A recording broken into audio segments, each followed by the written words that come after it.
Hey again, this is Steve. Now, when people talk about positive thinking, what do they really mean? What do you take from the idea of positive thinking? Because I'll tell you now, not everybody takes the same thing from that. There are different ways of thinking about positive thinking. And I did allude to this on one of my recent videos, but I want to go a little bit deeper with it today. Because some of these ways of positive thinking, I think, are very useful. Some of them have potential traps that are worth knowing about. And that's what we're going to explore today. So today's topic is, what is positive thinking? What are the different styles of positive thinking? Which particular style is most useful, and there's a clue in the title of the video actually, and which bit is not useful, which is also alluded to in the title of the video. And stay with me right to the end, because I really would like to go through all of the different styles with you so that we can sum them up. Now, so let's sit back and explore. Now, one of the ways to think about positivity is as optimism. Now, I don't think there's anything wrong with being optimistic. I don't think there's anything wrong with setting about a venture, feeling optimistic that you're going to get good results out of it. It's just that, optimism is on an analog scale. There's low levels of optimism, which actually you would call pessimism. There's moderate levels of optimism, which is, I think this is going to turn out okay, but I am conscious that there are risks that are worth managing. And there's, an extreme level of optimism, which is, oh, nothing will go wrong. I don't need to be watching out. Everything's going to turn out fine. And it might not. The thing is, what happens in reality isn't entirely up to us. We can make our contribution, and that can be a very positive contribution. We can show up with our best resources and do our best things. But any major outcome in life, any major project in life, is a dance between the contribution you bring and the circumstantial elements, the environmental elements, the things that are happening around us, which are not up to us, the way people react to us. If I'm going for a new job, for example, I can show up prepared. I can show up in a good interview-like trance, if you want to call it that. I can answer good questions. I can do all my homework ahead of time. But at the end of the day, what's not up to me is the biases of the person that's interviewing me, or any kind of triggers that I might set off in them, or indeed I can't also control who else is showing up to the same interview. So this is just an example about how many of the worthy outcomes in life are a dance between what we bring to it and external factors that are not ours to control. And the thing is, whilst I stand by my statement that there's nothing wrong with being optimistic, I think it is also useful to be aware of the external factors and the ways that things might not work out, and to have some contingencies for those.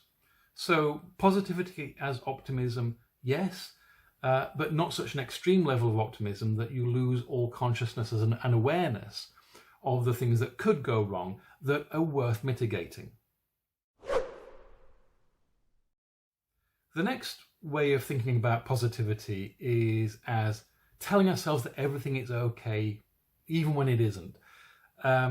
This is where we can fall in the trap of being a little bit self-delusional. Now, it's not that it's worth suffering things that you can't change. Whatever your circumstances are right now, whatever your financial resources, wherever you're living, whatever problems you have in life right now, I'm not saying that you should suffer them by any means at all. But at the same time, sitting in what you might call a bad situation and just telling yourself, it's all right, really, might be doing you a disservice. There is a way of recognizing that where we are isn't where we really want to be, and of taking action towards what we want to be, whilst also being patient with the situation whilst we're changing it, and being at peace with ourselves while we're working on it. You don't have to suffer it. And that doesn't necessarily have to mean even personal circumstances. There's a lot of poverty in the world. There are children dying of starvation. There are homeless people who are sleeping rough. And we can actually look at that, and rather than say, but everything's okay, we can look at that and say, that's not okay. And we need to cut out some of the things that are making these things happen, and we need to make more positive contributions. But at the same time, I can be at peace with the fact that I can't change everything, and I certainly can't change it instantly.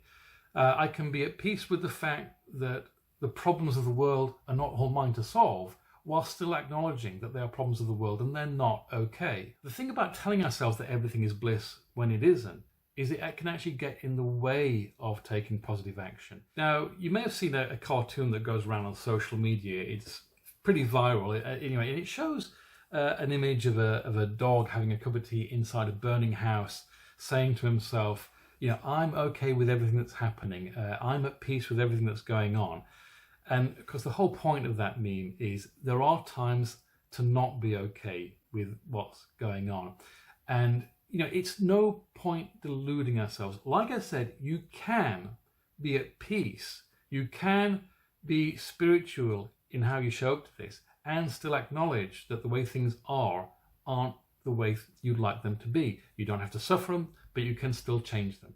And by the way, if you're liking this video, please do click that like button. It does help other people see it. And don't forget to subscribe and hit that notifications bell at the same time, okay? Now, another way of thinking about positivity, and this is my personal favorite, is as moving in a positive direction. In other words, wherever you find yourself, the question to ask is, what's the most useful or most productive or most positive thing that I can do? What's the most positive action that I can take? So imagine that you're in the middle of a train station and you realize that you've left your wallet at home and you're not going to get time to go back to it, to get your ticket, to get on the train and go whatever you were going to do.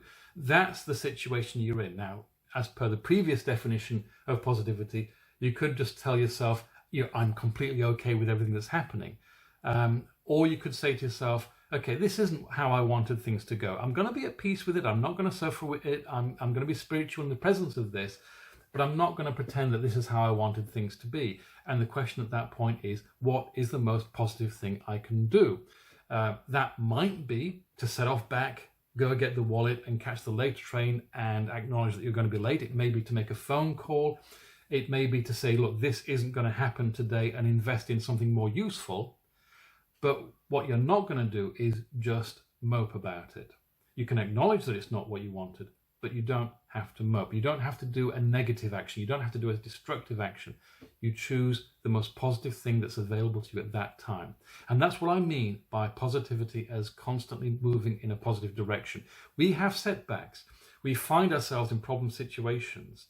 But wherever we are, and however far away that is from where we wanted to be, the idea of moving in a continuous positive direction is to keep asking yourself the question, what's the most positive action I can take given where I am? Now, I can't think of a situation where that kind of positivity doesn't work. If you can think of one, do tell me. I'd love to know. And by the way, I would also love to know what you think about positivity. Which way do you define positivity? Which way do you think works for you? Leave me a comment, let me know, and I'll reply to as many comments as I can. But here's the punchline. Here's why the kind of positivity which is about pretending everything's okay when it's not actually gets in the way of moving in a continuous positive direction. And that is because if you can't acknowledge that where you are right now is not where you wanted to be, then when you ask yourself the question, what's the most positive action I can take at this time? The answer might be to do nothing. Like the dog in that cartoon I mentioned a while ago. I don't need to walk out from this burning house because I've decided that everything's okay as it is. So maybe you went overdrawn at the bank and you didn't want to get overdrawn and it's not a good logistical thing for you. Okay, don't suffer it. Don't kick yourself. Be spiritual in the presence of it, by all means. But ask yourself the question, what's the most positive action from here? The most positive action might be to curb some spending for a while you recover that. The most positive action might be to, I don't know, maybe if you've got another account, move some funds. If you can't be honest about whether where you are is where you wanted to be, then you also can't properly answer that question. And that's why I put it to you that having a continuous positive orientation, continuously moving in a positive direction, is a good thing, and it works best when you don't do that other positive thing of being delusional about how okay things are when they aren't. Now, if this is something you'd like to talk to me more about, then by all means contact me. My details are in the pinned comment below this video. Other than that, please, if you've enjoyed it, like the video, share it with your friends. Again, in the comments, tell me about your experiences of positivity and what you think positivity is and what works for you, and I'll reply to as many as I can. But most of all, please do subscribe to the channel and do hit that notifications bell so that you'll be notified when new content arrives.